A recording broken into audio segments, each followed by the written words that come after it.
Welcome everyone, good morning. We hope you're all enjoying the new school year.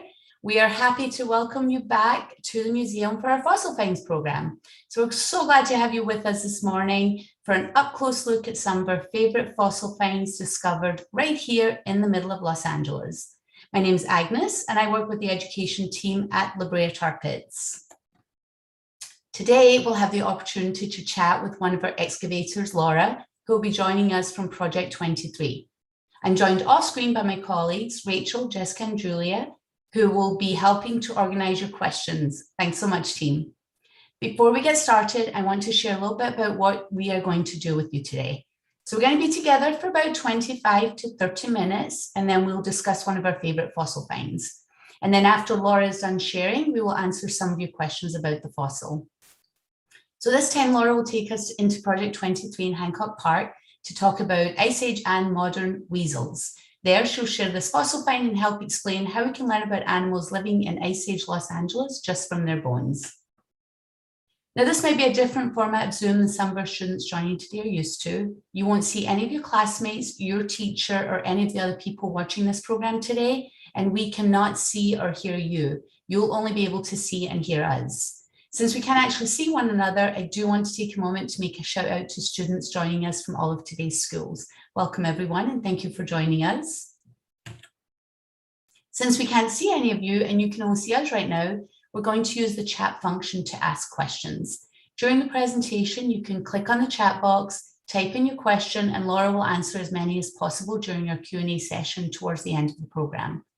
Your chat box might look a little different depending on what device you're using now, but the icon looks like this little chat symbol right here. Your questions will only be seen by the museum staff who are running this Zoom right now, and the chat box is currently closed, but we will open it up, as I mentioned, during the presentation. And we ask that all of our friends joining us today only put questions or comments related to the presentation in the chat. This helps us make sure we can get through as many questions as possible. To respect our panelists and our staff assisting with the program, we also ask that we all use appropriate language in the chat. Folks not following your code of conduct may be asked to leave today's program. So we'll try to get to as many questions as we can, and Laura might actually answer a lot of them during her presentation. But if we don't get to answer your questions today, I encourage you to write it down so you can learn more about this animal on your own. So if you'd like, go ahead and grab a piece of paper and a pencil so you can record your experience while you're watching today. You can note down any of those questions you have, maybe a few facts you learned, or draw or write a description of what the fossil looks like. And we do love fan art of our fossils, so if you have a picture you'd like to share with your teacher, they are welcome to email it to the school programs team, and we would love to see them. So here are some vocabulary words that you may hear this morning. Feel free to jot them down or grab a screenshot so that you can review them later. So I'm just going to give you a second just to look at some of these. Some of these may be new, you may know already. Pleistocene might be a familiar one. Extinct. So go ahead and take a look at those. And then to give you an idea of where Laura is joining us from today, I want to share this map of Hancock Park with you. So if you've visited our museum before, this may look familiar to you. And Laura is right here over at Project 23. This is our museum right here. So she's right in Hancock Park. Laura Tewksbury is one of our fossil preparators at the museum, and she does have an awesome fossil find that she wants to share with you today. So let's go ahead and get started. I am going to switch our camera over to Laura so we can meet today's Ice Age animal, and you'll see me again in a little bit. Hi, Laura, are you with us today? How are things out at Project 23 this morning? Hopefully Laura is gonna pop up any second. Our Wi-Fi is tough in Hancock Park. We have all that asphalt underneath, so it's really hard to get cables. I'm having a little bit of technical difficulty this morning. That's okay. We can hear you. We just can't see you yet, Laura. So bear with us, folks, and we'll get this up and running in just a second.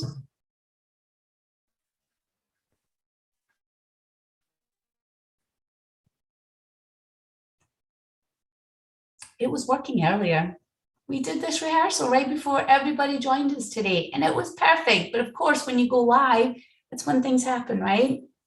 And we also have a film crew out there beside Laura today, filming something else. As you know, the Tar Pits is a pretty well-known location. So we do have lots of folks coming all the time to film out there. So Laura may be competing with some of the film crew that's out there. So it's like a Hollywood set out there today. There's Laura, our main actor of the day. I'm going to turn it over to you now, Laura. Welcome. Thank you so much, Agnes. I appreciate it. I'm having a little bit of technical difficulties today, so I appreciate all of your patience.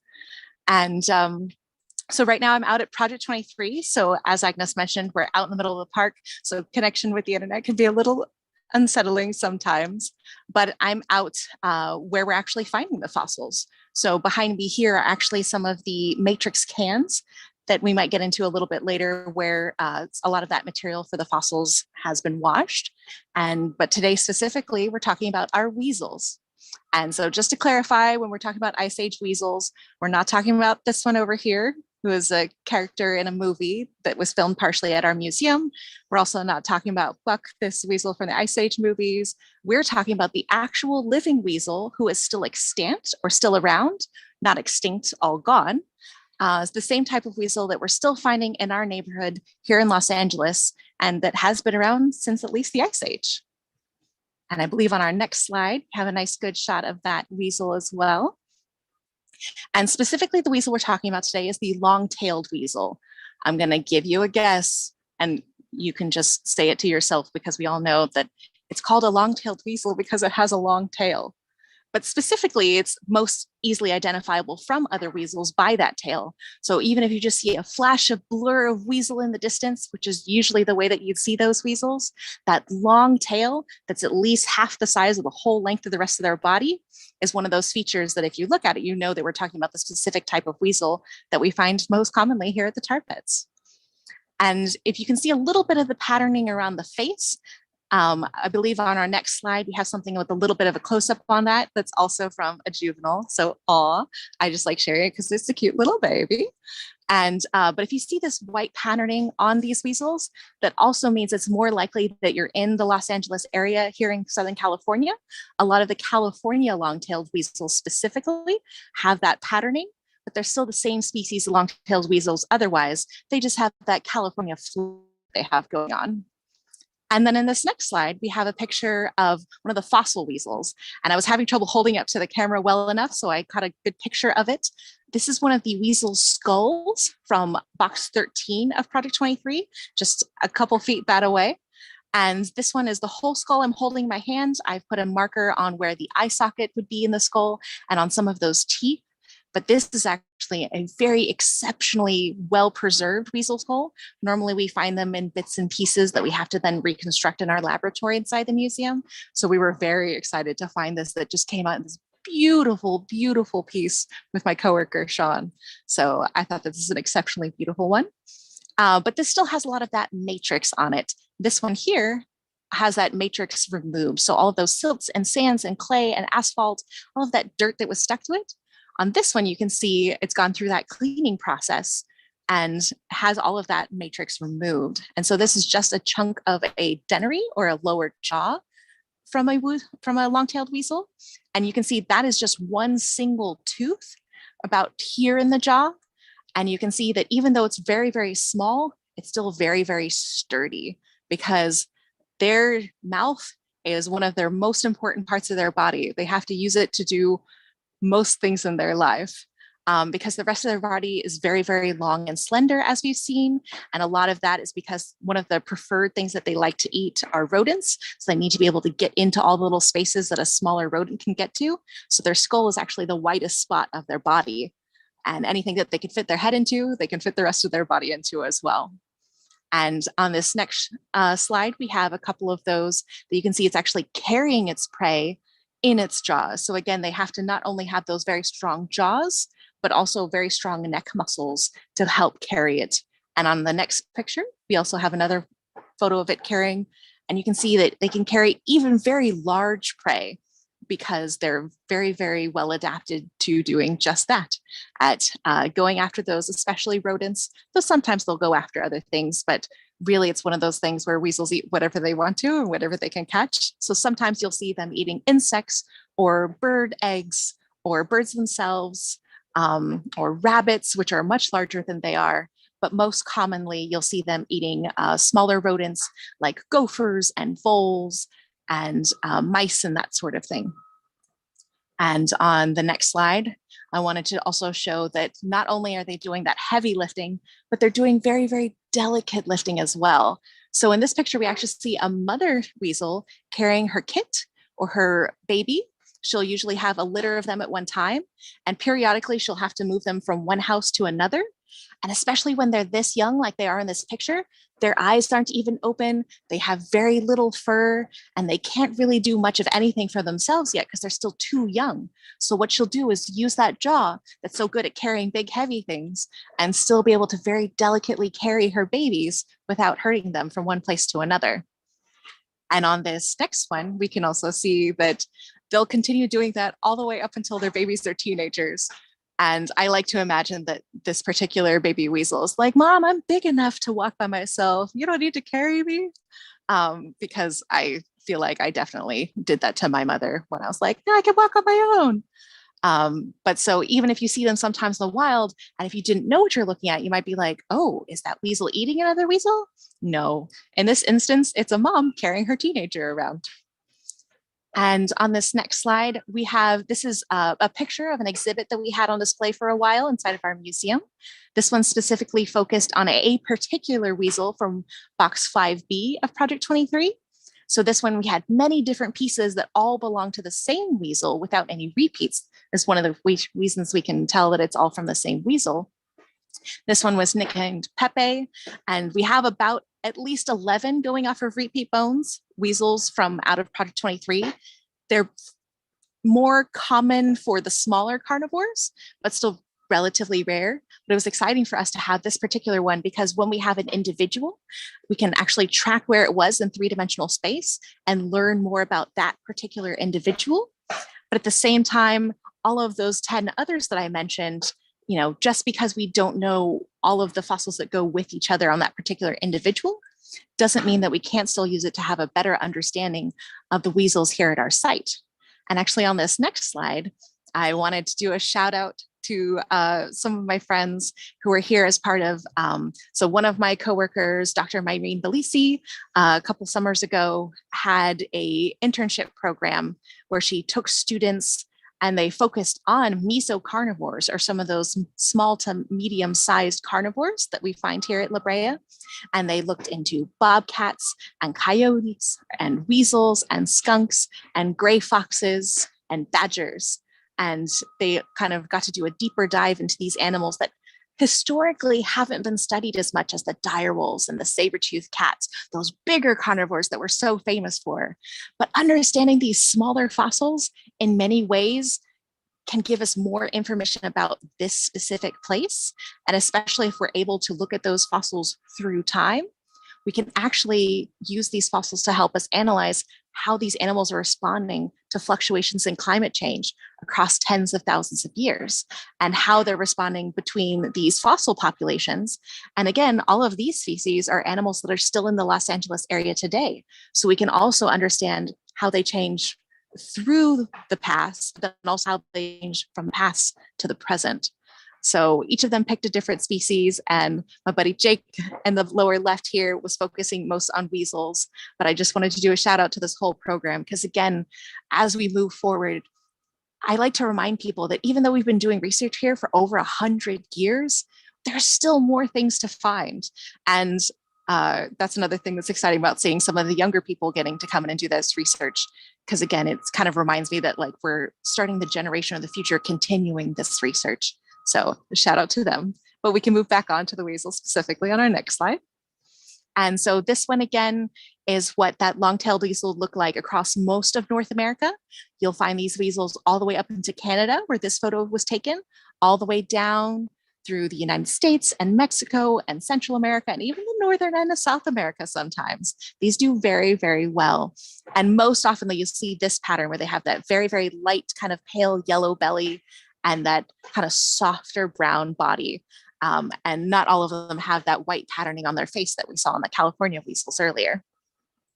But if you're in especially the farther northern areas, you might see a slightly different combination during certain times of year. So in areas that tend to get much colder and actually more importantly have shorter days, some of these weasels will actually, as they grow their new coat in for the winter, they'll actually have a hormonal response to having less daylight during the day. So as the days get shorter towards winter, their body starts responding by, instead of growing brown fur, they grow white fur. But in areas farther south, like here in Los Angeles, our days get shorter in the winter, but not as extreme as you get farther north up into Canada, areas where you have this snow. So again, it's this adaptation that combines to make them better to be disguised in snow, because if they were running around in white snow, still looking fully brown, it'd be very easier for a predator to find them, like a hawk or a coyote or somebody else that might want to come and have them for lunch. So by blending themselves in with the snow, they're able to more easily go after their prey and also more easily avoid turning into prey. But what I like about them that I think we can see on this next slide is that they do still keep that little black end of their tail. So it's still one that even when you see them in the snow, you might still see that little bit right at the end running past. Because again, they move quite quickly. So sometimes that's all that you see of their body is about yay big or so, with just that tail then on the end, just behind them as a little plume. And speaking of running quickly, as they run, sometimes when they have both jumping and also they have kind of a bounding run where they really, really jump a bit as they're running. And so sometimes and this picture has captured, they almost look like they're flying a little bit, but again, they're not flying, they're just jumping with style. And that's even more extreme in this next photo that we have, where he's really doing quite a jump there. But again, not flying, just jumping with style. And that's the end of the slides I wanted to share. And now I'm interested to hear what kind of questions I can answer for you all about weasels. That was wonderful. Thank you, Laura. They are awfully cute. They're so cute. Faces. They really are, but it looks like they have really sharp teeth. So maybe we shouldn't, we should kind of stay away from them a little bit, right? Oh, and Laura's frozen again. That's okay. We'll keep moving forward. I learned stuff about weasels today. I didn't know any of this, even though I work at Brea Tar Pits, and as Laura mentioned, that's what's amazing about our institution is we're an ongoing research facility and we're learning new things every day. Even the staff are. So Laura, are we back with you yet? It seems like maybe you have frozen again. We have a lot of questions, a lot of curious students here. Thank you so much for all of these questions. They're all really great. And then when Laura gets back on, we will try and answer some of those. You know, can they fly? So I know, Flavio, you're asking if they can fly or do they jump? They don't actually fly. I thought the same thing when I first saw those pictures, like those flying squirrels that you see, they kind of do fly. So they're not flying, they are just jumping. But they're so elongated, it does look like they're flying. And then Tracy is asking, what is their prey? And I think Laura mentioned they'll basically eat whatever they can find. But it looks like a lot of small rodents potentially is what their prey is. And their prey looks large to me, but as she said, they have those strong jaws and those strong teeth. So I'd be curious to see how they would hunt, if they hide and jump, if they kind of do an ambush. But it seems like they can eat a lot of different things.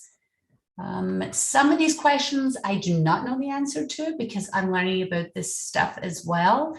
And Ethan, you're asking if they hibernate. That's a great question, especially the ones in the snow. Maybe when they get those really short days and long winter months, maybe to, like other animals that hibernate, maybe to preserve themselves.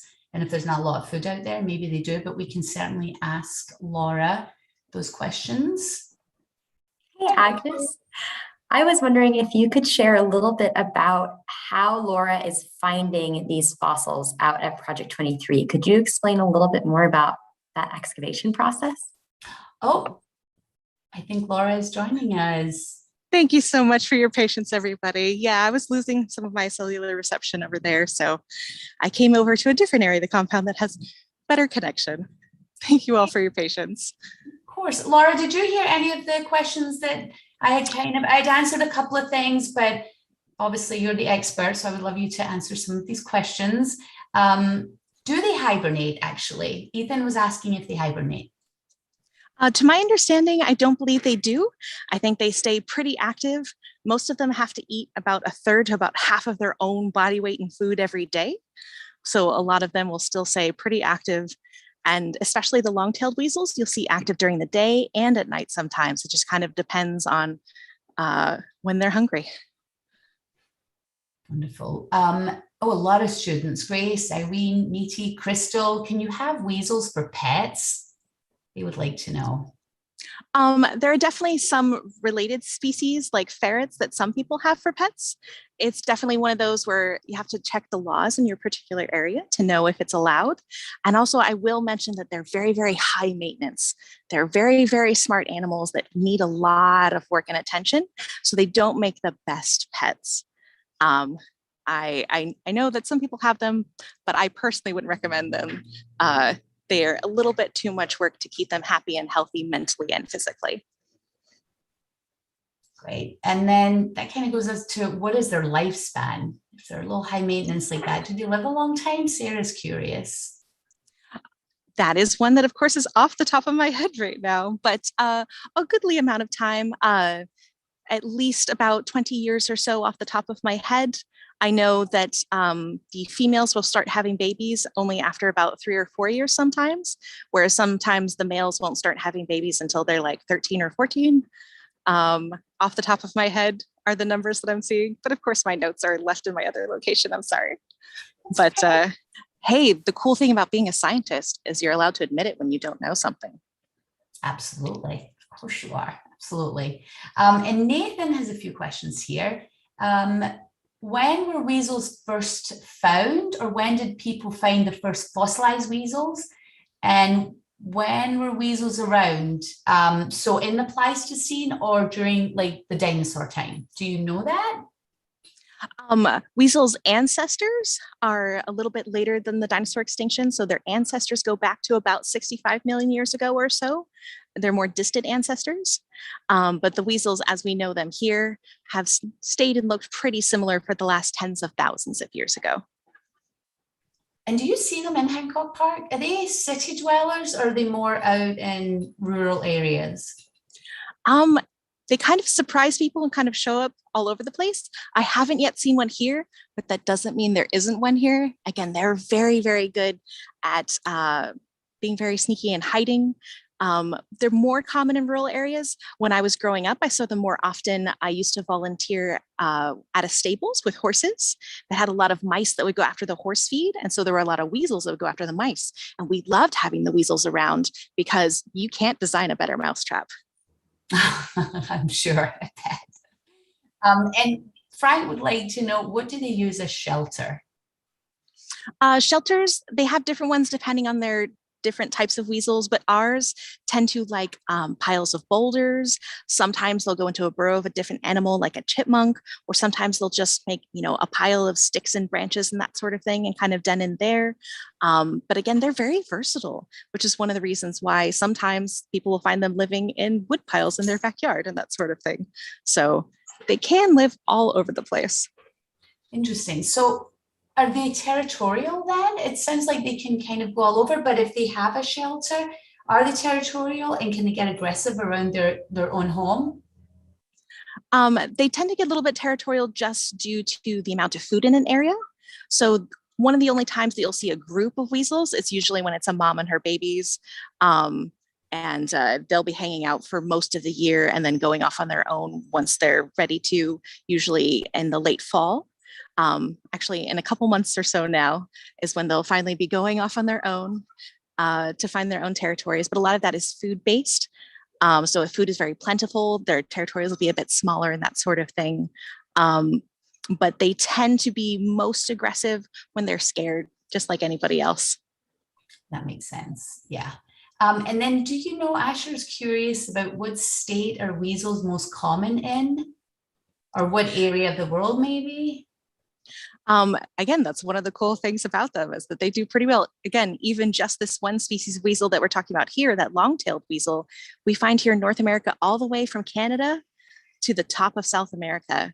They do pretty well in many different environments. The long-tailed weasels tend to prefer more forests with meadows and a little bit more grassy areas. But at the same time, we find them in all sorts of places that we didn't necessarily expect them. So it's one of those that I don't know of any particular state that has more or fewer. I think it might just be that certain states know that they have more or fewer, just depending on how often people are there with their phones or cameras and happening to get pictures. It's one of those that we don't have good numbers on estimations of where they are because they're so crafty and because we have a bias of people taking pictures of them is where we tend to know that we have them. So we don't know as much about them in areas where there aren't as many people. That makes sense. That makes sense. And you mentioned the California weasel with the little white thing. Are those weasels only found in California? In this general area, yes. So for me, it's considered by some to be a subspecies, a specific little breeding group, but I only see them in this California area. And again, this is a modern long-tailed weasel skull just for scale, just to show how big their head is. So here's it against my thumb. But again, so as long as their head could get into a space, the rest of their body can follow. Small. And then Hajun is wondering, you had one picture of all the different parts of the weasel that were found in fossils. And they're wondering why the fossils are broken apart. Like the teeth and the jaws are broken, different from the body. Is that how we find them? We often find jumbles of bones all scrambled together because we're spoiled rotten. We tend to get thousands of fossils in one particular deposit.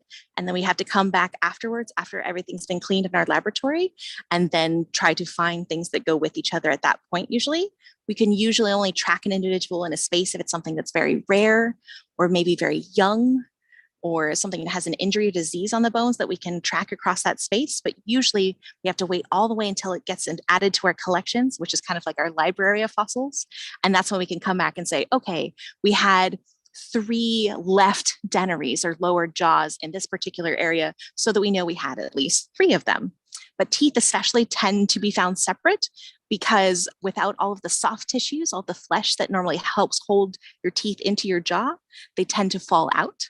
But sometimes people can come back and figure out where they went And we at least know which tooth they are in that jaw. But sometimes they can come back and find the original jaw by analyzing the shape of the root and the actual hole that the root goes in, or the alveolus. Wow, that's fascinating. They do that more commonly with larger carnivores, though. It's fascinating. And speaking of carnivores, a lot of the students are asking what their diet is. And I know you mentioned we saw one of the weasels with the rodent in their mouth, so they're carnivorous. Some students are asking if they also eat plants, if they're herbivores. And then you mentioned mesocarnivores. Can you maybe just elaborate on that a little bit, what that would mean? Absolutely. So these ones, they're carnivores and almost exclusively carnivores. They will very, very occasionally eat some plants, but they have trouble digesting plant material in general. So almost always they're eating freshly killed meat. And so mostly small rodents, things like voles and rats and mice, even the occasional young, larger rodent, something like a baby muskrat, which normally is much too big when it's an adult, but when it's younger, they can still manage to catch it and carry it around with them. Rabbits and that sort of thing, birds, eggs. The eggs are fun because sometimes they'll actually carry it in their mouth back to their babies and then crack open just the top so that the babies can eat it. And I imagine it like a little lunch container, like, look, I packed you a lunch. But they are carnivores, and specifically they're more what's known as obligate carnivores, or that they're really designed best to eat, hunt, and digest meat. Whereas mesocarnivores is more a name for a group of things under that family Carnivora that are medium to small sized. So things about weasel size or gray fox size or badger size, raccoons, those would all be in the mesocarnivore size range. So really mesocarnivore is talking about the types of animal that they are and the relative size, but within that group, not all of them only eat meat, just like the weasels. Some of them do eat more berries and plant material and that sort of thing. Fabulous. Thank you, Laura. We have so many more questions, students. I'm sorry if we didn't get to them all today.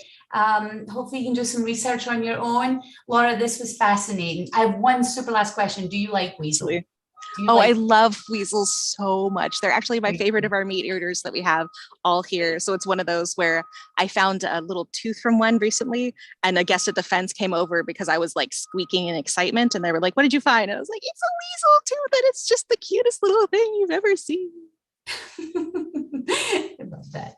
Thank you, Laura. Thank you for joining us for the first fossil finds of this season. I appreciate Thank you so much. it. Take care. Thanks so much for your patience with my technical difficulties. Of course, it all works. Bye, everybody. Bye.